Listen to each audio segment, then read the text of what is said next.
Okay, so you guys know me already. Welcome to the call. If you could please mute yourself, just if there's any background noise where you are. What we're going to do is I'm going to start off with the conversation, asking a few questions to not you, Adewumi, asking you a few questions, and then it's going to be 45 minutes in terms of the kind of call, or it could be less. And we'll have a 20-minute discussion first of all between you and I, Adewumi, and then we're going to wait till the end for some questions to our audience. So a few points to note is that we are being recorded, so you can always watch this back if you want to. There's a chat section if you have any questions or anything that you want to say. Actually, it's quite informal, so there's no need to use the chat. We can always leave the questions to the end. So yeah, let's get started. So I'm going to introduce first of all Adewumi, because I think a lot of people probably don't know who you are, and I'll just give you a brief introduction. As far as I know, yeah, there's more to you than obviously I know. I came across you on, actually, first time I saw your video was somebody actually sent it to me as well on WhatsApp, sent me a video of you teaching your kids Yoruba, and I thought that was quite interesting. And then I saw you again on Instagram, and what you do is you post videos of your children and you teaching them Yoruba and them speaking Yoruba, and I was quite intrigued because they're mixed, they're biracial, but they speak Yoruba fluently, and I know that you said they speak 4 languages fluently. And I think that's amazing, because obviously a lot of us, that's the goal, is to kind of be able to raise bilingual children and, you know, think of ways in which we can do that. So, and I know that you run, your outfit is called Yoruba Pikin. That's true, yeah. So I think without further ado, let me allow you to introduce yourself. Actually, it'd be nice for you to get to know you a little bit more. Okay. Yeah, my name is Mufutau Adewumi Waliu. I am from Shaki, Oyo State, Nigeria. I'm currently living in Finland. I have a wife, and I'm blessed with 3 sons. I'm a cultural and language, Yoruba language influencer. I think that's that for now. That's it. I like that, cultural and language influencer, Yoruba language influencer. Fantastic. Yeah. Fantastic. So I think before we get into the nitty-gritty of the chats, I wanted to get to know you a little bit more. Aside from, you know, you being the husband and the dad, tell us what growing up was like for you. What was growing up like for you living in Shaki? Well, I actually spent the major part of my childhood in Ibadan with my grandmother, my paternal grandmother. There's this thing that Yoruba people used to do back then. When you have the firstborn of the family, most of the time you live with your grandparents. So I didn't actually spend that much time with my mom. So I was actually living with my grandma in Ibadan, and it was really, really interesting. I remember that we used to go back to Shaki during the Ileya festival, where I was able to meet a lot of kids coming from different cities when people were studying in different cities. So we come back together during the festive period. And also I attended my primary school education in Ibadan, St. Paul Anglican School, if I can remember. I went to actually 2 primary schools, one in Ibadan, and then I later moved back to Shaki afterwards. It was interesting because my grandma, she didn't speak English. So she didn't speak English, so she only speak Yoruba, and that makes it a whole lot of fun. Living with her, you know, learning from her a lot of things, which I will actually be talking about during the course of this event.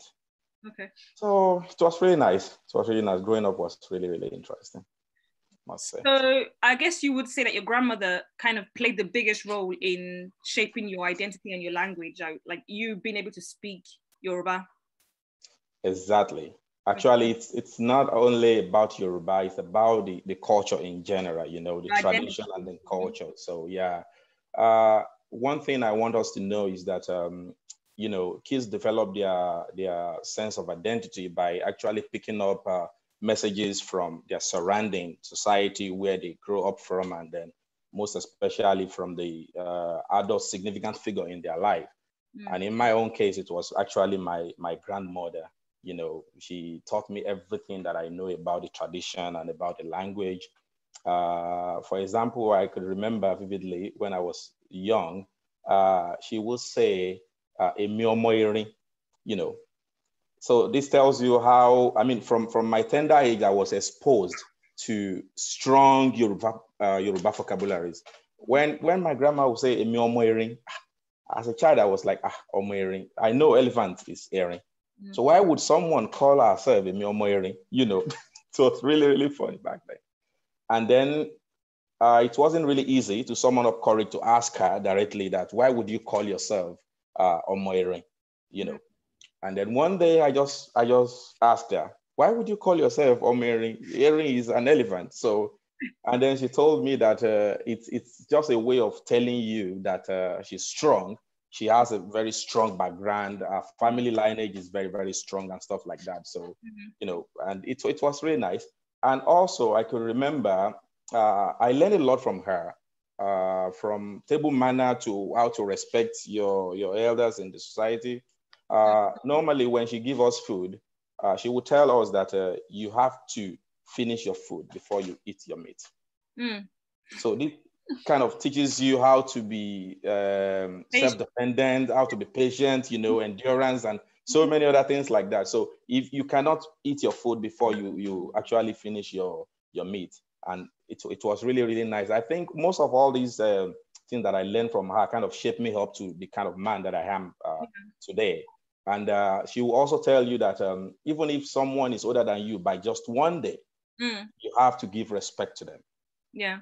You know, you cannot call yourself by their first name. You cannot call your brother, even if it is just one day, you can't call them by their first name. You have to put that kind of sign of respect. Auntie Lagbaja or brother, some, you know, things like that, or sister.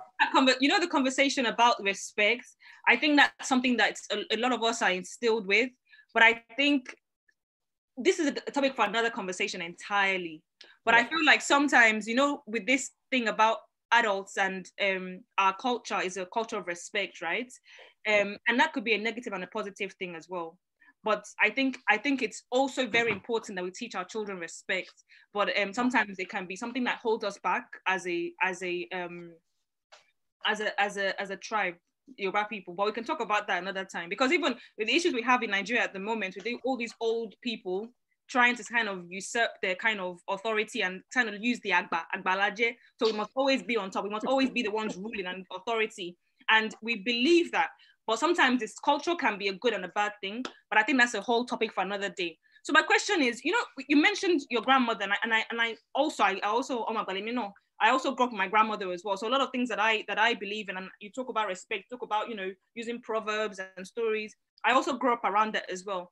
But would you say your environment that you grew up in, the environment you were in as a teenager, as a child, did that play any role in developing your sense of self? Because you seem quite self-assured and you seem quite, you know, you know who you are. Nobody can tell you anything. Do you think the environment played any part in that at all? Yeah, I think it plays a very big role and a very big part because growing up as a kid, I grew up in the midst of kids who share the same cultural norms and tradition and language with me. So, you know, I was actually very proud of the kind of person that I am. And also, we play a lot of games during that time. We have one game we call Feli. We have Ekumeron. We have Boju Boju. You know, most of all these games, it's kind of like, you know, it helps you to be very, very active. We were never idle when I was young. We run around in the neighborhood. It was actually fun. And I could also remember that during that time, we design our own toys ourselves. Yeah.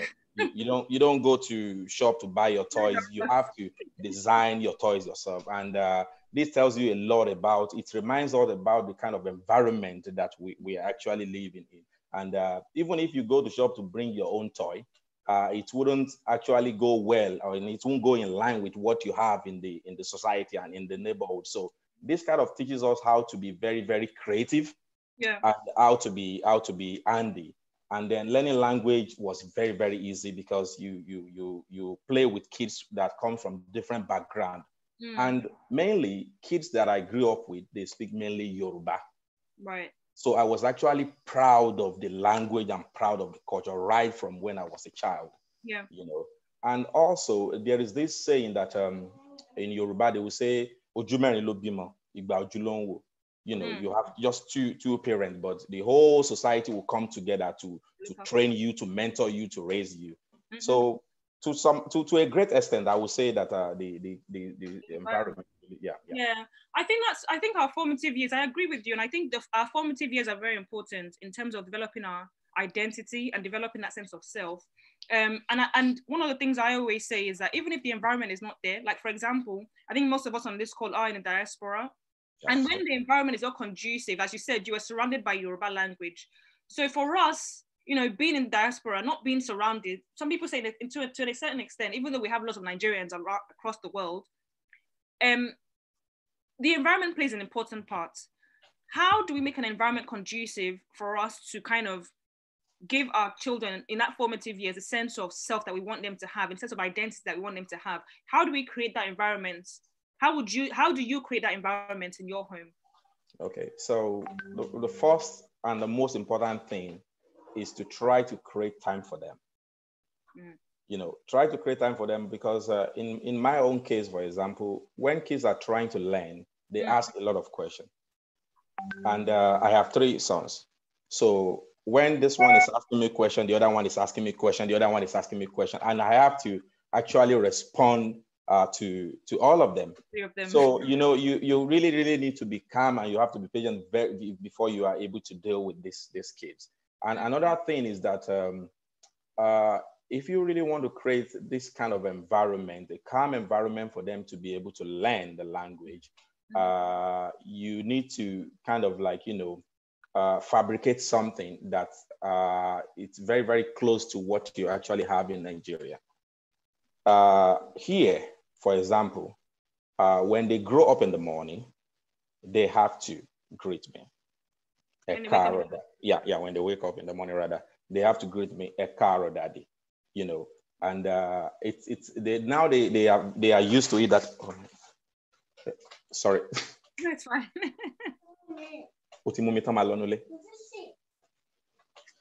Oh God. So this is what I go through every day. Well, this is what we all go through every day. Oh my God, it's very hard. But apart from that, I actually made sure that I translate a lot of English book to Yoruba. Okay. So because kids learn a lot when you read stories to them, and we don't really have so many Yoruba books out there. So what I did was that I actually translated a lot of English books to Yoruba to help them in their learning process. Okay. So, and then I sing a lot to them. Okay. I sing a lot to them, and then I introduce them to Nigerian food, because food, language, tradition, culture, they all goes in line together. Yeah. So if you take the language and you don't introduce them to food, you have to show them that you are proud of your culture. You have to show them that you are proud of your food. Everything that has to do with your culture, you are proud of it. That is when they will now be proud of that culture and tradition and the language.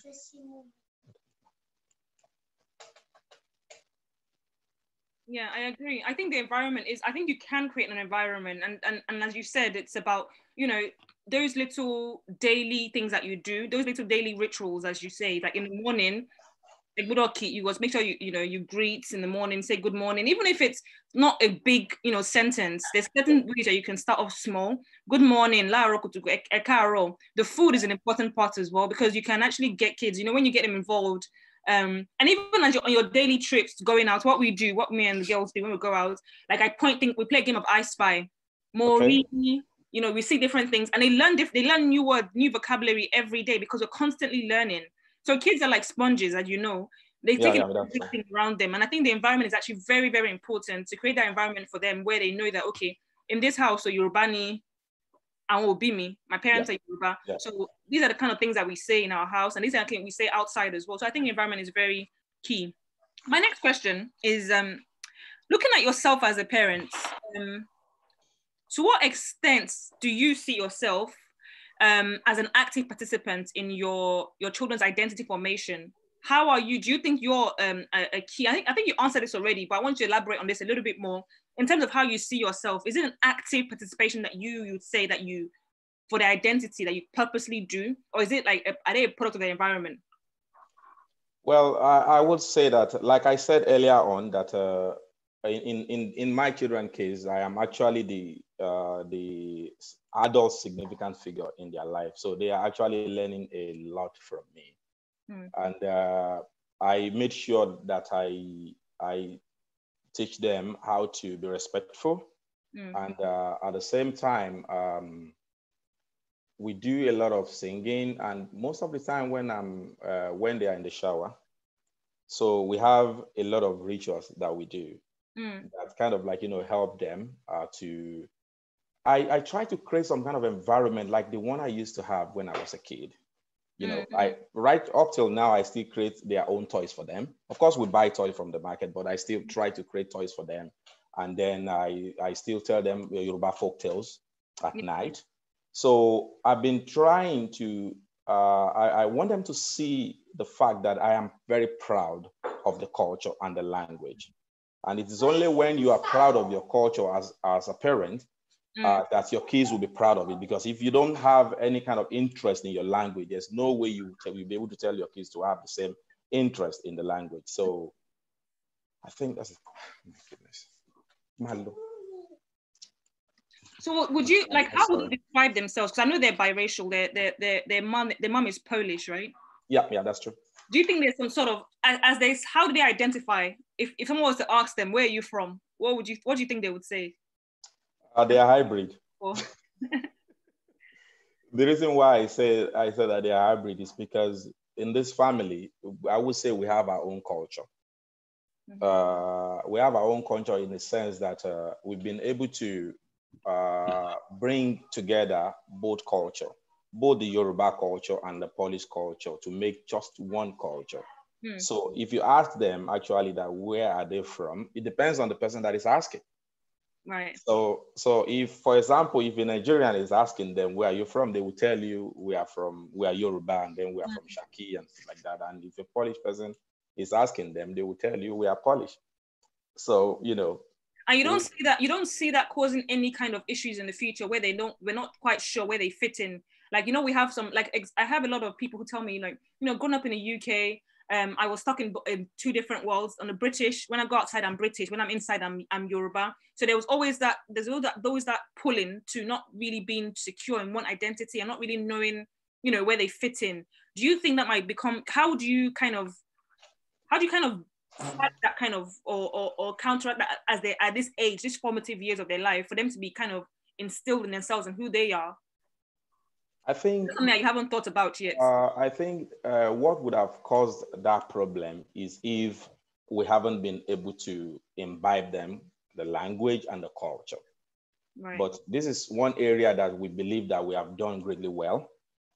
They speak the language very well. For example, let me use this as an example. If you are a Yoruba and then you speak Hausa fluently, when you get to the north, you fit in perfectly without any problem. Yes. It feels like actually you are from there. So we know that they might actually encounter this problem. And that is the reason why we've been trying as much as possible to make sure that they understand the language and the culture. Because by the time when we're not there anymore, language will be the main tool that will actually connect them to the roots where they come from. Yeah. So I don't really think they are going to have problem in the future. I don't think so. I think you're doing the right thing, and I think that's a good answer. It's the fact that you both on both parents, you're doing your part to make sure that wherever they go, as you said, if they go to Poland, for example, they fit in there. They can speak Polish. Exactly. Go to Nigeria, they can speak, Yoruba, and I think that's a great thing. But I know that all these things, you make it sound so easy. You make it sound like it's as if it's Yoruba, let's speak Yoruba and that's it. I know that there are some challenges, and I'm speaking for myself as well. There are some challenges that I've faced. My daughters are 7 and 5. And as much as I know that I'm doing the right thing and we speak Yoruba at home, there are some challenges. And I want you to share some of those that you've encountered with us. And I'll as well. Challenges. Yeah, a lot of them. Yeah, a lot of them. Let me start by saying that when I started teaching them, because we encounter challenges in different forms. Right. For example, from friends telling us that this is not possible. Don't convince this kid now. Why are you stressing them? Why you want to bust their brain or what? Yoruba is not going to be useful for them. Why are you teaching them Yoruba and stuff like that? So I think that was the first challenge that we encountered. And but I was very, very I was very, very determined that this is exactly what I want. I am proud of the culture, I'm proud of the language, and I want my children to be proud of the language as well. So that was the first challenge that we encounter. And the second thing was giving them attention at the same time. Like I said, at this point now, when they ask me something, if I don't quickly tell them the answer, they will tell me, we are not going to ask you again because we will forget. So you have to answer me when I'm asking you the question. It's like they are kind of like, commanding you, like, Madi, this is what we want. So, that has been a very, very big problem, to be honest with you, because most of the time they ask questions simultaneously, all of them at the same time. And then everyone wants you to answer them first.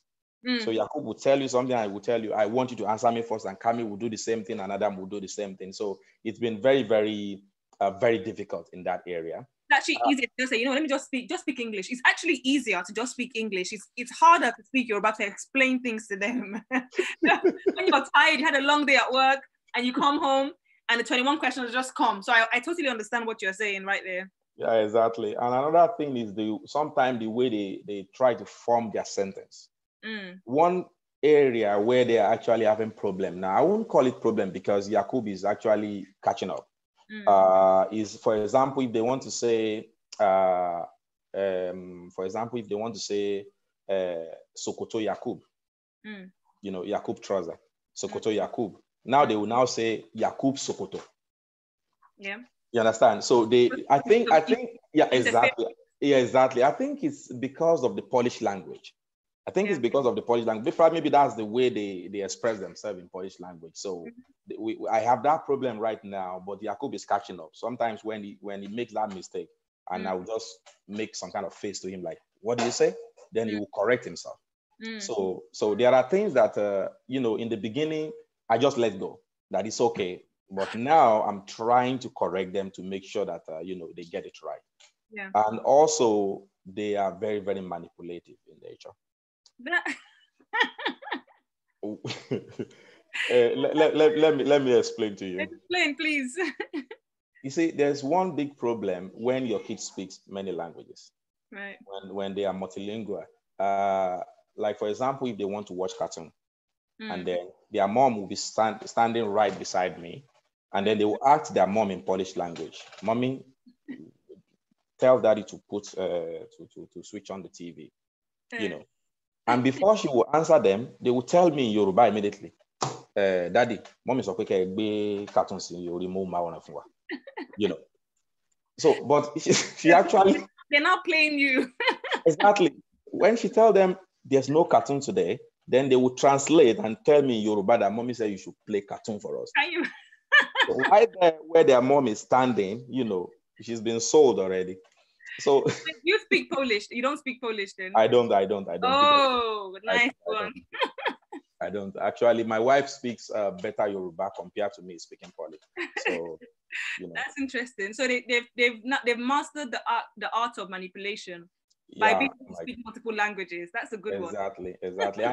And of course, this one I won't call it challenge. It's not actually a challenge. Yeah. It's for example, when you tell them something, when their mom tell them something in Polish, and they don't really get it well, sometimes they use Yoruba to explain to themselves. Okay. And sometimes when I say something in Yoruba and they don't really get it well, so they use Polish language to explain to themselves. So they've been able to make a great use of the language, for example. So that's very interesting. Yeah, and for example, I think that's it. Yeah, no, those are really good ones, and I think we share the same kind of challenges in terms of being able to. For me, it's just the patience to be able to, as you said, sometimes there's so much going on. You have your business to run, you have work, food to cook, and then you ask the same questions over and over again. I've told you, Kemo, and they'll ask the same thing over and over again. Sometimes it gets frustrating, but for me, it's because I have to actually discipline myself to make sure that I'm the one who's speaking Yoruba to them. Because for me, English comes easier because I grew up here in the UK. I speak Yoruba fluently, but growing up, we didn't speak Yoruba at home. So we used to speak English at home. Yeah. So it's only as an adult that I started speaking Yoruba more. So for me, wanting to do that, I've had to like train myself to make sure to remember that, wait, Yoruba land's only you. Sometimes I forget, and then they remind me, like they say something, I'm like, oh, what's it back there? So it's easier for you, I guess, because I guess Yoruba is kind of your language. It's the language that you speak and that's true. But it's more difficult when it's not your first language, and it's harder. I think I have another question about, in terms of, you mentioned something there about when we were speaking earlier, your journey, how you document. You started doing your YouTube videos and your Instagram videos. Why did you start those videos? What was the reason behind that? Well, actually, as I said earlier, there was a lot of criticism when I first started that this is not possible. You cannot do it. You are just wasting your time. And when I finally realized that this is possible, I wanted to create awareness and to motivate parents out there that this is actually possible, that no matter where you live, you can actually do it. Yeah. And also, there's this story, because when I was actually dating my wife, my mom actually was not, really happy about it. And I would say she was a little bit selfish in nature. And it was a good thing, because the reason why I said that was because they believe that when you marry from another tribe, you won't give them that grandchild that they actually want, that they dream of. They want grandchild that will be able to speak to them, that will be able to relate to them without any issue. So she wasn't really in support of it. So, but and I told her that I know the reason why you are like this. You want to have a very good connection and relationship with your grandkids. And I will make sure that I put that into consideration when I'm raising my kid. Right. So I made her that promise. There was a compromise there. Exactly. So when we started, and then they started picking up, so I started putting video out there also to orientate grandparents that they shouldn't stop their kids from marrying from another tribe, because this is actually possible. What they want is possible. Yes. So these are the reason why we started publishing the video, just to motivate people, to create awareness, and then to orientate them. That's great. And you've done so well. I mean, your videos, obviously, you have a lot of followers now. You're like I would say like an influencer now. I'm trying. You've been on BBC. I think quite a lot of people, your WhatsApp favorite, all the grandparents, you've achieved your goal, because literally, I think it was my mom who sent the video. So a lot of grandparents are now on board. So you can tick that box now that you achieved your goal with grandparents. That's amazing. So finally, I have one last question for you. And obviously it would be, what advice would you give to parents who are trying to teach their children Yoruba specifically, because that's what we're learning on this course? What advice would you give us, in terms of, how we can do what you've done, how we can achieve this, what seems like a very huge task of, teaching our children Yoruba?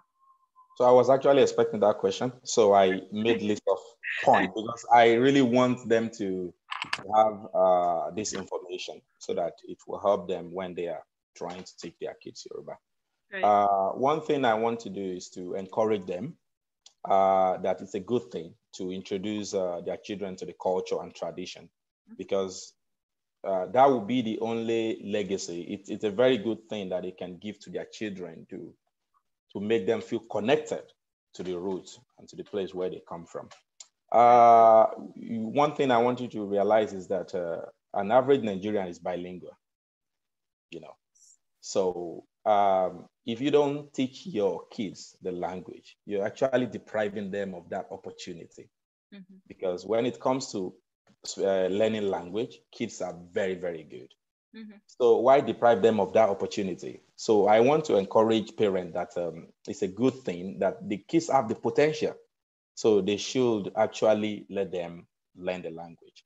And they have to be positive, and they need to feel motivated and be proud of their culture and heritage, because it's only when they are proud of the culture and heritage that is when the kids will be proud of that culture and heritage as well. Exactly. And they have to be very, very consistent in the sense that if you really want to speak English to your kids. If you want to speak Yoruba, make sure you stick to that Yoruba and be consistent with it. Because the moment when your kids realize that when you speak Yoruba to them and they respond in English, that is okay for you, then it's very, very easy for them to continue that way. So parents need to be very, very consistent, and then they need to be very, very disciplined. Okay. So don't be carried away when you speak Yoruba to your kids and then they respond in English, and then don't be carried away to the extent that you now try to, okay, let me speak English, Jari. At least they understand. You understand what I'm saying now? Yeah. So, and also they should make it a full package. What I mean by making it a full package is you cannot teach only the language without teaching them the culture and tradition. When you take the culture and tradition, it's like a catalyst that helps the kids to have interest in the language. Yeah. It's like the yellow bus model in Lagos, that you have the driver and you have the bus conductor. The driver cannot operate without the bus conductor, and the bus conductor cannot operate without the driver. So, they both work together to achieve the same goal. So when you teach the language, make sure you teach the tradition, because our tradition and culture is very, very rich. Also, it will be instrumental to them to be able to learn the language better. By tradition, you mean, the meaning of Yoruba names? Yeah, the meaning of Yoruba name. For example, let me start one example. There was a day my son was asking me about my tribal mark. He was asking me about the tribal mark. And I took my time to explain to him, because this is part of our culture, it's part of our tradition. That they make this. It's for beautification. It's for identification. That back then, when they want to know from what family you come from, so different families have different tribal mark. Even in the Western world, they have body modification. So I don't see my tribal mark as barbaric. I see it as something that is part and parcel of my culture, even though we don't do it now anymore. So I try to introduce my kids to it, that, wait, this thing is a good thing that we used to do back then. We don't do it anymore, but it's not a bad thing, so that they don't look at it as a very, very bad thing. So that's what I mean by introducing them to the culture and the tradition. Take your time to explain these things to them. Let them, so that they won't, it's not when they get outside that people will now start to tell them, and then they don't even know anything about it. Yeah.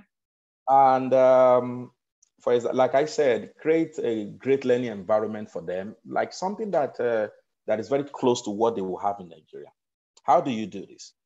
If you have kids around in the neighborhood that speaks the same language as they do, try to invite them over sometimes. Let them play together. Let them speak the language together. It helps a lot. It took Yakub a long time before he was able to speak. But twins, is that the oldest child? Exactly.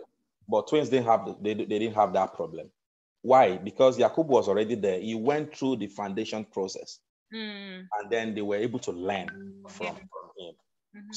So and then also try to sing to them. Try to sing a lot of Yoruba song. I have a lot of Yoruba song that when I sing the song to them, then they start to ask me questions. If they don't understand any word, they will ask you, Daddy, what do you mean by this? And then you explain to them. That's one way for them to start to learn the language also. And kids love song. So when you sing the song in your mother tongue, then you are trying to create some kind of a bond between them and the language. Yeah. So another thing is that don't say that one vocabulary is too big. Speak to your children as if you are speaking to an adult. When I speak to my kids, I don't have a selective word or selective sentence that has to do with young children, that, okay, because they are young children, so there are some words that I cannot use. No. All those big Yoruba vocabulary, whenever I speak to them, I use it. And now when they speak, actually, I would now say that their Yoruba is actually more pure than even my own. The reason why I said this is because there was a day I asked them, when they speak English, for example, you have to translate it. Mm-hmm. So they know they cannot speak English to me. And if they do kind of co-mix their Yoruba with other language like Polish or English, then they have to translate that particular word into every other language that they understand. Yeah. So there was a day one of them said restaurant. And I asked him, what is restaurant in Yoruba? And then he said, Ile Ijeun. He didn't call it Ile Onje. Donje. You know, normally when you ask me, I would say Ile Onje. Exactly. And then he said Ile Ijeun. And then I started to think about it, that actually, it's actually Ile Ijeun. Yeah. Ile Onje can be anywhere. It can be a storage where you keep your food. Mm-hmm. You understand? So use as many vocabularies as possible. Use big vocabulary. Don't think that because they are children that they won't be able to understand. Believe me, they will understand. That is how our parents spoke to us when we were young. Yes. So, and you should try to do the same thing also to your children, and that's the best way for them to learn. And also, you can try to create a point system. For example, if you don't, like I said now, that I don't like them to co-mix other language with Yoruba. But if you do, you lose point. Mm-hmm. If you don't, you get a more point. Yeah. You get a more point. And then this point, you can change it to a movie ticket, or you can change it to movie time. We have a movie night Saturday and on Friday evening. So you can actually change your time, your point to movie time, or you can change it to a movie ticket, or you can change it to money that at the end of the month, you can use it to buy something. So they are always very, very careful whenever they are, speaking Yoruba, that they don't actually co-mix other language with it. Of course, there are some words that we don't actually have in Yoruba. Mm. So these are part of the thing that I did also when I started. Yeah. The ones that I was able to come up with the right word, I did it. Okay. And then the ones that I wasn't able to, I just call it as it is. Okay. And as time goes on, there are some that I was used to. For example, corridor, right from the beginning, when I speak Yoruba to them, I use corridor. Mm. And now when they understand Yoruba to some extent, I try to change it. That corridor is not corridor, it's all day. Or in Yoruba. Enkule is backyard.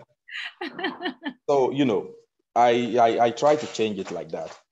And also, if they have time, they can translate English book to Yoruba for their children. So kids like it when you read to them. They learn a lot from when you read books to them. That's the reason why you have a lot of English books all around. So what I did was that I translated a lot of Yoruba English book to Yoruba, and I read to them. So they love it so much, and they learn a lot of words from it. That's and by telling them about the good side of the culture and positive brainwashing, I call it positive brainwashing in the sense that at some point, my kids, they didn't actually believe that when they speak English to me that I will understand. Mm. They think you don't understand. Yeah. Of course, they see me speaking English to their mom, but they believe that if they speak English to me, that I wouldn't understand. So they don't actually even bother to speak English to me. Yeah. And sometimes when I speak English to them, because our dining language is English. When we eat, we speak English. Okay. So, but when we are not eating and I speak English to them, then they will respond to me in Yoruba. That is the result of being disciplined over a long period of time. And then you kind of brainwash them into thinking that even if they speak English to you, that you won't understand. And just for the interest of time, because I know that we said we're going to spend 20 minutes on this and then give some okay. answer. So just if you could wrap up for me and then we can go well, the last one is if it's possible, if you have grandparents around, there are a lot of things that they can offer, believe me. If you have your grandparents around, for those of us that still have our mom, for example, they are still alive, please try to invite them over sometimes. Let them come and spend some time with the grandkids. I don't think you said mom and not dad. Yeah, well, because we generally Yoruba men are not talkative in nature. They're So we not. don't actually talk. So, Yeah, that's why I said grammar. And grammar. that is the reason why they call it mother tongue in the first place. Exactly. So I Okay. think that's it. Thank you. Thank you very much for that. I think those are some really good advice you've given there. I have another question, but I think I'm hoping one of our parents on this call would ask the question, and it's to do with if you don't speak the language. I think a lot of us, we're quite lucky in the sense that we speak Yoruba fluently, but I think and I hope I'll give a chance for our audience to ask the question if they do have any questions about people who don't actually speak the language as we do. And I'm hoping somebody asks that question, because there is a lot of, most of our parents would like to, as you said, make sure that we're imbibed in that culture and the language, but unfortunately we don't have the tools. We don't speak the language, or they don't speak the language themselves. So I'll open the floor now for questions, and if nobody asks that question, I will ask you. So this is the time for question and answer. Please feel free to unmute yourself, and if you have a question, please feel free to ask. I'll steal that question because I meet those qualifications. My parents are both Yoruba speakers, but we moved to the United States and spoke purely English. So all of the things that you're saying to do, we probably didn't do.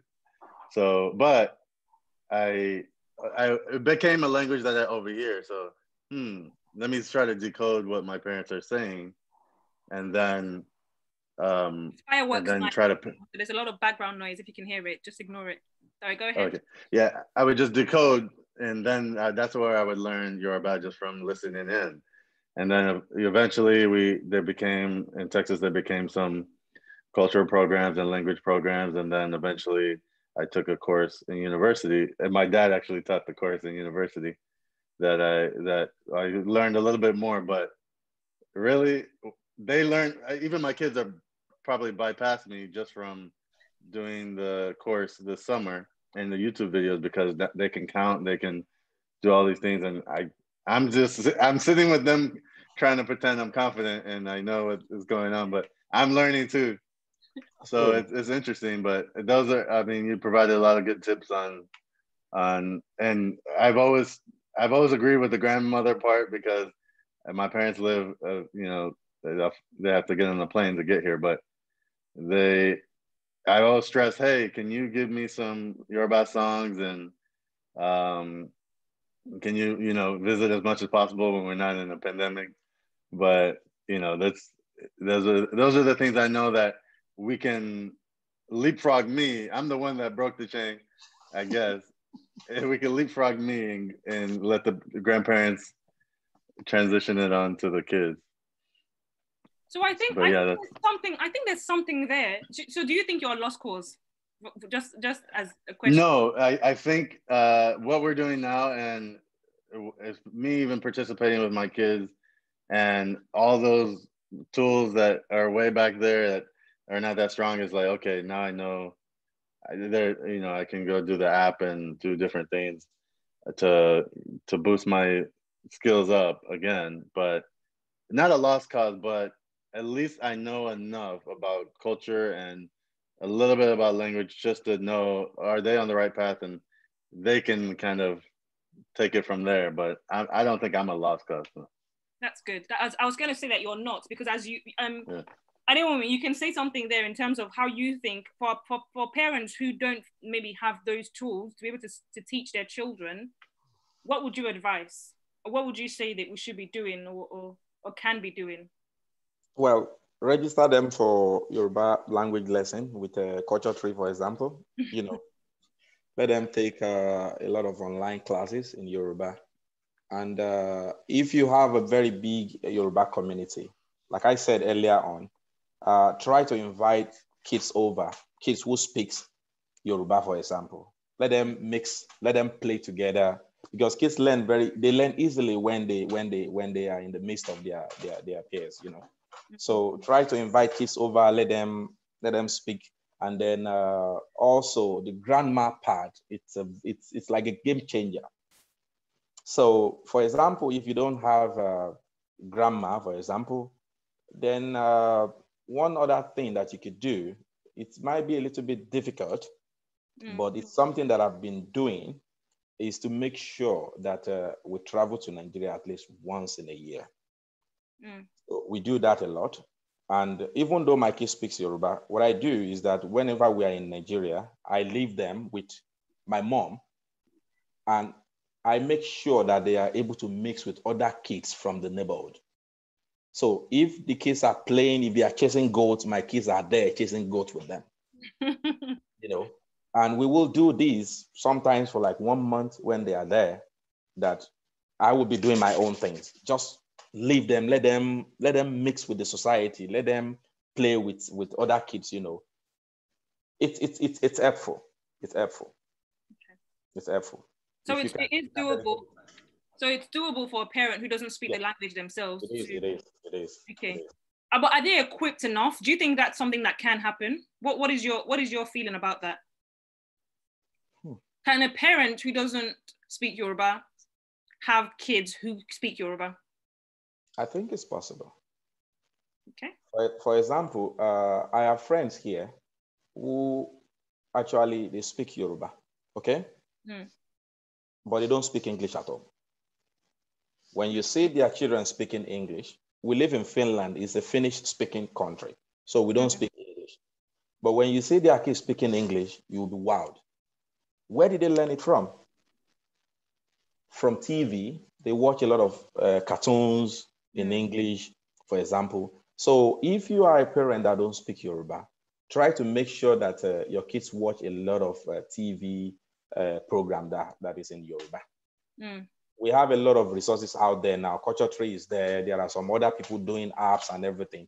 Make sure that you expose them to it. Okay. It will help a lot. Good. Thank you for that. Any other questions?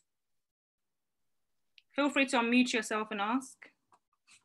This is your once in a lifetime chance, so celebrity. Where is the celebrity? honestly, Yinka here. I just want to say that, yes, I just want to say that I'm a big fan of your YouTube channel. Very, very big fan. I'm subscribed anytime my son watches.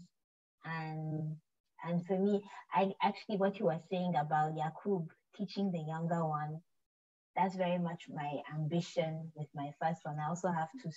You have three, but I have two sons. So anytime 4 years old, and Deji is 1.5 years old. So I really feel like if I put the effort in any tongue, at least by extension, Deji will learn something too. So I just wanted to say that what you were saying about showing it's possible and what people were telling you about Yoruba not being useful, that resonates with me. And I really, and that's what your video does for me personally, that if this man in Finland can teach his 3 children, that's okay, we can also try. So I just wanted to say that what you've tried to do, you have done. And yeah, that's what inspired. Yeah. I think what I would actually do is I'll actually share because we have about 30 students on this course this term. So what I'll do is I'll share your YouTube channel. I think are you more active on Instagram or YouTube? I know you have. Well, I post video. When I post video on Instagram, I also post on YouTube. I think I'll share that. I'll share it in our group so people can go ahead if they don't already, haven't seen your videos. They can actually just watch and let their kids watch as well. Because I think it's very important for kids to actually see other children speaking Yoruba and actually being able to encourage them as well that it can be done. So I'll share that as well. And just if you're not already following, it's Yoruba _Pikin, Abi. Yeah. It's Yoruba _Pikin. Fantastic. And also what makes it nice for kids is that even if they don't understand, the kids are so entertaining that you still want to watch. So that's what's nice for kids, is that they just want to watch even if they don't quite understand what they're saying. Yeah. I think that's really important. And I think what you've done with your channel is actually it's cross borders as well. As you said, I think you said something there about grandparents, and I think you've achieved that so well, because it is a lot of, even me, my parents, I tell them speak my kids in Yoruba. Sometimes they forget they speak in English. A lot of our grandparents are lacking in that sense, where they feel like because they've done that with us, they should do that with the kids as well. But it should kind of stop. As Ayo said, it's like you're leapfrogging to the children. And I think the grandparents are actually, and I actually made a note here, a grandparent program. I had an idea while you were talking. Okay, that's good. That's good. You gave me I might give you might want to take some percentage of that when the idea comes up. Come on. Funny you mentioned that, because my daughter, since she's been watching, she's like, "Can we go to London? Can we go to London and go to their class?" Oh, so they're ready to go. Or what I think we need, because a lot of grandparents do want to, but I think they don't feel equipped, you know, to have maybe what we do is give them a program that they can use, you know, to help to, you know, today we're going to learn this, tomorrow we're going to learn this, and just have that kind of thing of help us, we need your help kind of thing. Let me quickly chip this in. For example, at night, my mother-in-law do tell my boys stories. Okay, there's bedtime story in Polish. They do that a lot, and then when I saw that, I was a little bit jealous. So I started the same thing with my mom also. So, you know, they will call on WhatsApp video, and then she will tell them all these are law Yoruba folk tales. And when they don't understand things, they ask her questions. This is one very good tool also that people can use. If you don't speak Yoruba so well, you can as well use that kind of tool. It will help. That's a great idea. That's a really good idea. Thank you for that. Do you have any more questions before we kind of round up? I don't want to take too much of your time. Okay. Thank you so much. I mean, it's been really insightful hearing from you today. I really appreciate you coming on. What I've taken from this, I've taken so much from it as well myself, you know, in terms of being consistent. I feel like I'm really consistent, but I'm encouraged to continue in what I'm doing. And also just, you know, with the course and everything, however small you're doing, you feel like you're not, you know, reaching people, but you are reaching a lot of people, a massive audience. And I just want to encourage our parents, those on this call and those who are also going to watch us after, please continue on what you're doing. Don't feel discouraged if you feel like, you know, sometimes you feel like you're not doing much or what you're doing is not really helping. Sometimes it's just the seed that you've planted, and it's only later on that you now see the fruits of that seed that you planted in them. And we spoke about identity as well at the beginning of this call, and it's about, you know, building in them that sense of self that you're doing at the moment by creating this environment for them to be able to, like, you know, be self-sufficient, be self-aware of who they are. So that's basically the whole conversation. And I just want to thank you for coming on and sharing what you've shared with us today. And hopefully you join us again in the future to come. We'll tell you stories about how we're doing in our course. It's a 10-week course. We're now in week 5. Wow. But hopefully we continue on the course and we kind of, you know, achieve our goal. Thank you so much. We really appreciate you. You're welcome. Thank you so much again. I think we're going to end there if we don't have any more questions. No. Okay. Thank you so much, Adewumi. Have a good night, everybody. Thank you, everyone. Thank you. Bye. Bye-bye. Take care, everyone. Bye.